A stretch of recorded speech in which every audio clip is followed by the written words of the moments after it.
आता आपल्याला इडलीचं बॅटर बनवायचं आहे।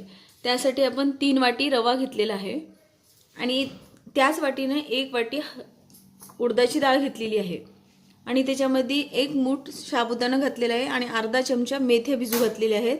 हे 4 ते 5 तास साधारण भिजवायचे आहे, उडदाची डाळ, मेथ्या आणि साबुदाणा। आणि हे रवा भिजून एक साधारण 2 तास झालेले आहेत। आता आपण ह्याचं पूर्ण पाणी काढून घेतलेलं आहे आणि हे मिक्सर करणार आहोत डाळ। त्याच्यामध्ये आपण सकाळचा भात 1 वाटीभर ह्याच्यात टाकून मिक्सर करून ह्याच्यात कालवायचं आहे। हे असं घालायचं आहे असं मिक्सरमध्ये आणि छान बारीक करून घ्यायचं आहे।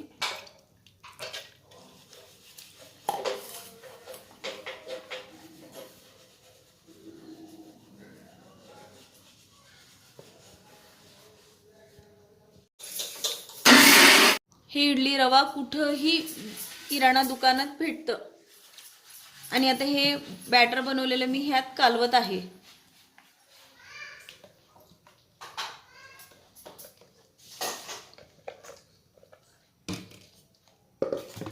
असं छानपैकी मिक्स करून ठेवायचं रात्री।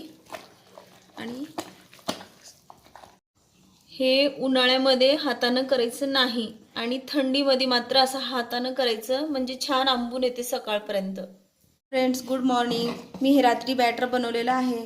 रात्री मी हाताने कालवले, का बरं तर हे हिवाळा असल्यामुळं आणि आता उन्हाळ्यामध्ये म्हणजे चमच्यानं कालवायचं आणि चवीनुसार मीठ घालून ह्याची इडली लावायचं। आता आपण इडलीसाठी 1 छोटी वाटी डाळ भिजवलेली आहे, त्यात आपण मेथी पावडर थोडंसं टाकणार आहोत आणि थोडंसं तेल टाकणार आहोत आणि बारीक चिरलेले बटाटे आणि थोडंसं 1-2 छोटे वांगा, कढीपत्ता, थोडंसं हिंग, थोडीशी हळद, टमाटा, कांदा, कोथिंबीर आणि भोपळा। आता जिरे टाकायचे थोडेसे आणि कुकर लावून घ्यायचं आणि 5 शिट्टे होऊ द्यायचे। आपलं तेल गरम झालेलं आहे, 1 चमचा तेल गरम केलेलं आहे मी। आता आपण जिरे मोहरी घालत आहोत। आता हिंग घालत आहोत त्याच्यावर, हिरव्या मिरच्या आणि कढीपत्ता, हे लाल मिरच्या आणि कढीपत्ता, कांदा,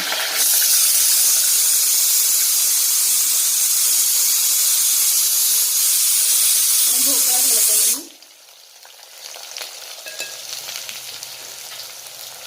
बटाटा आणि वांगा बारीक चिरलेला आहे,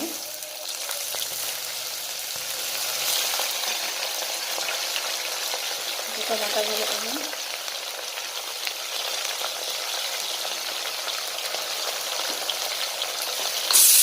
मस्तपैकी घालून घ्यायचं असं छान।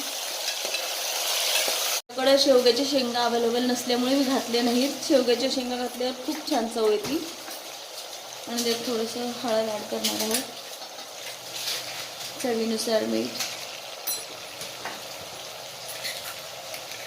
आणि 1 चमचे मिरची कमी घालायचं, का बरं तर आपण मसाला घालतो ना म्हणून। तर आपल्या भाज्या मस्तपैकी दमून आलेल्या आहेत। ह्यात आपण चिंचेचं कोळ घालणार आहोत। चिंचेचं कोळ थोडं जास्तच असलं तर छान वाटते, आंबट। आणि आपली ही डाळ आता घरटून घेतलेली आहे छान, सगळ्या भाज्यांसहित घरटवलेली आहे। आता हे मी असं टाकत आहे।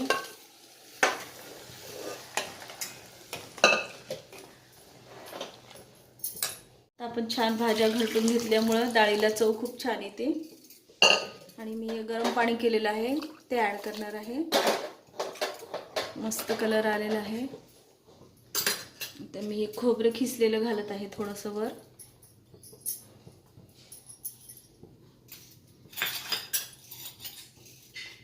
आणि सांबर मसाला 2 चमचे घालत आहे।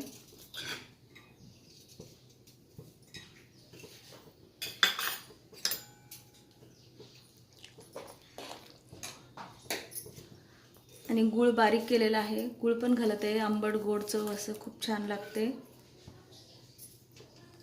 ते कोथिंबीर टाकून छान उकळी आणणार आहे। आपल्या सांबारला आता मस्तपैकी उकळी आलेली आहे. थोडंसं आपण खोबरं घालत आहोत ओलं. आणि हे माझं सांबार खूप टेस्टी आहे आणि हेल्दी पण आहे. पूर्ण भाज्यांमुळं सगळ्यांना आवडेल, लेकरांना मोठ्यांना. तुम्ही नक्की ट्राय करा. आता आपल्याला मेंदूवडे बनवायचे आहेत. त्यासाठी आपण उडदाची डाळ 5 तास भिजवलेली आहे आणि थोडंसं एवढं साबुदाणा आणि एवढंसं मेथी टाकली, अर्धा चमचा. आणि आता ह्याला मिक्सर करून घेणार आहोत. हे उडदाची डाळ भिजलेली आता आपण मिक्सर करून घेतलेली आहे. आणि आता ह्याच्यामध्ये मी सोडा टाकत आहे, अर्धा चमचा. आणि चवीनुसार मीठ, बारीक चिरलेली कोथिंबीर आणि कांदा,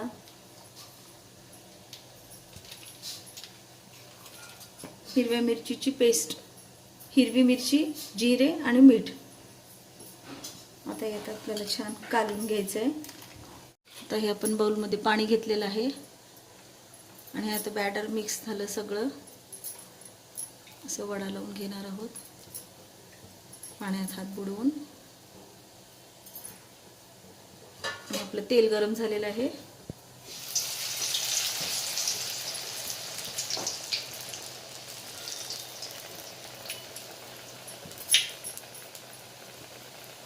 एकदम खरपूस होईपर्यंत तळायचं.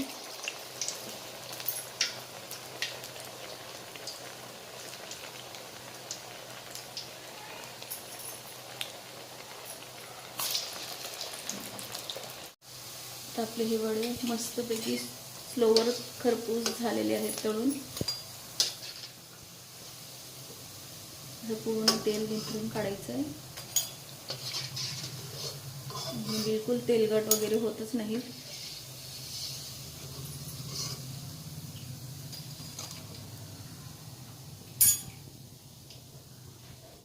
इडली, वडा, सांबर, चटणी बनवलेली आहे. आणि आता आपल्याला इडलीची चटणी जी आपण बनवलेली आहे त्याची रेसिपी डिस्क्रिप्शन बॉक्समध्ये आहे. फ्रेंड्स, ही रेसिपी तुम्ही ट्राय करा, नक्की तुम्हाला आवडेल.